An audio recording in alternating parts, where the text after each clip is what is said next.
Questo è un progetto che mi sta particolarmente al cuore e di cui vorrei parlarvi con tutto l'entusiasmo che riuscirò a trasmettere.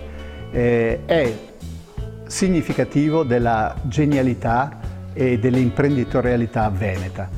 Parliamo di oltre 30 anni fa, un industriale, un imprenditore, Angelo Dalle Molle, il creatore della Cynar, a un certo punto della sua vita decise di cedere l'azienda e di dedicarsi ad altro. Costituì, acquistando una villa nella riviera del Brenta a Stra, costituì la PGE, Progetti Gestioni Ecologiche, e si dedicò a tecnologie e invenzioni che potessero migliorare l'ambiente. Angelo pensò a un sistema rivoluzionario che potesse mettere a servizio questo tipo di nuova modalità ecologica e sostenibile a disposizione degli abitanti delle città metropolitane. Praticamente, oltre alle vetture che non erano il suo focus, ecco perché quelle che vedete non hanno un design accattivante, pur rispecchiando più o meno quello che negli anni '80 si vedeva. Pensiamo alle prime serie della Panda, per esempio, questi volumi un po' squadrati.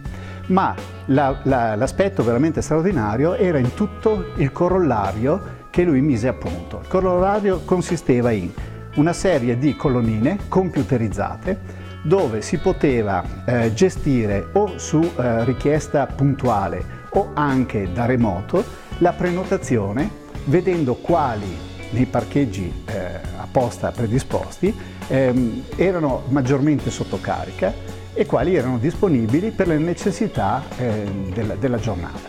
Nel senso che lui mise a punto una serie di diversi modelli, a 2 porte, 3 porte, dei piccoli van, dei taxi e addirittura delle piccole ambulanze che di volta in volta potevano soddisfare le necessità dell'utenza. La straordinarietà era anche spinta al fatto che una volta rientrati e riconsegnate nella stazione di ricarica la vetturetta, si pagava utilizzando una card, quindi strisciando l'utilizzo, le ore di utilizzo, veniva fuori l'addebito presso la carta di credito. Probabilmente tutto questo era troppo avveniristico per allora, pur avendo lavorato insieme a dei grossi gruppi, Enel, Agip, chiaramente l'Università di Padova, Università di Bruxelles, esposto anche in America negli show dedicati alle automobili, non riuscì a far decollare oltre i 200 esemplari di produzione curata direttamente presso la sua sede, che era la Barbariga. A un certo punto il progetto venne accantonato perché evidentemente troppo dispendioso nella fase di studio e di messa a punto e dovettero passare dei decenni prima che le grosse industrie si rimettessero con serietà e convinzione a cercare di sviluppare quanto oggi vediamo. Ma ancora non c'è nulla di così avanzato e complesso come Angelo Dalle Molle oltre 30 anni fa aveva ideato.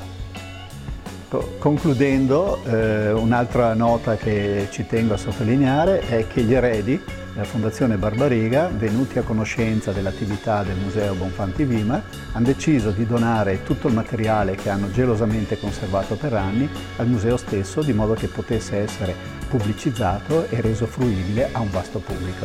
Grazie.